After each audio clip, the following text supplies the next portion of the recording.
Janasena party Telangana శాఖ కార్యాలయాన్ని AP deputy CM Pawan Kalyan ప్రారంభించారు. హైదరాబాద్ మణికొండలో పార్టీ నూతన కార్యాలయాన్ని అందుబాటులోకి తెచ్చారు. ముందుగా కార్యాలయంలో పవన్ పూజలు చేశారు.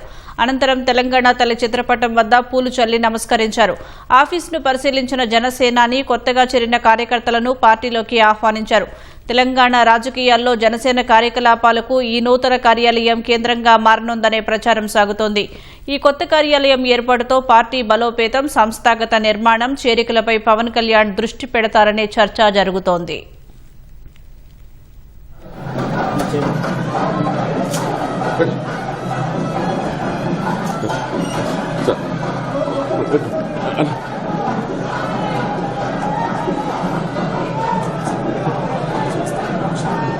Wait for